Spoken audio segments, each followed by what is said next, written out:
Represents a urinary bladder of a male.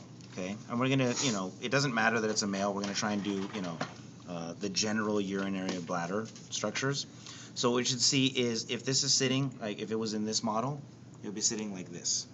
Okay, so that means that this is the superior surface, this is the anterior surface, this is the posterior surface, and this is the inferior surface. Okay, so I'm gonna put it over here on the table again. If we look at this one, at the anterior surface, kind of resting on the pubis, right, on the pubic bone and pubic symphysis, is one point. Is if we consider this to be a tetrahedron with 4 points, one point or apex is located here, and the reason why it has this funny little structure here is this is a remnant of what used to be the urachus, and the urachus was the fetal connection between the urinary bladder and the allantois, which was essentially the waste sac, which is sitting inside of the umbilical cord, right? So this is a representation of the urachus.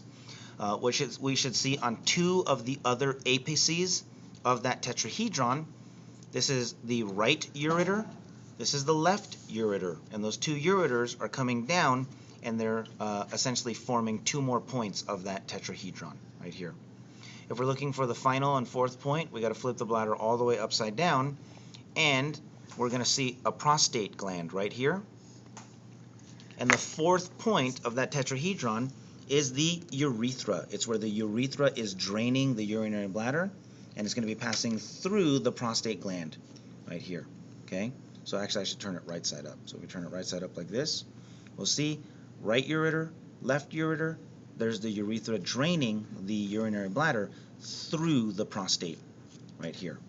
Now, if we look at the external surface of the bladder, you should notice that it has all sorts of kind of like rough kind of, striations and muscles right here. That's the detrusor muscle. So this is the detrusor muscle that they're showing you right here, which will squeeze and contract the bladder to force the urine out through the urethra. If we now look at the openings where the right ureter enters, where the left ureter enters, and where the urethra drains or exits the urinary bladder, we'll see that it forms a triangle. And that triangle region right here is known as the trigone of the bladder.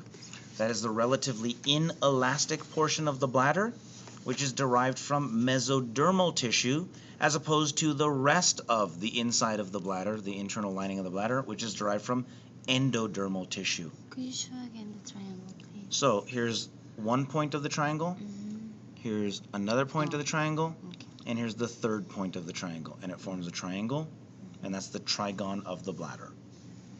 And then inside, because the rest of the bladder is formed from endodermal origins on the lining, we can see rugae, just like you see rugae on the inside of the stomach, because this is an endodermally derived, distensible, or elastic and stretchy internal lining right here.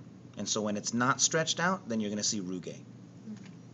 Now, if we go to the posterior aspect of the bladder, all the way back this way, what we will notice is we have the right ureter, we have the left ureter, and this is the right ductus deferens and the left ductus deferens, and the ductus deferens loop over the ureters as the ureters enter into the urinary bladder.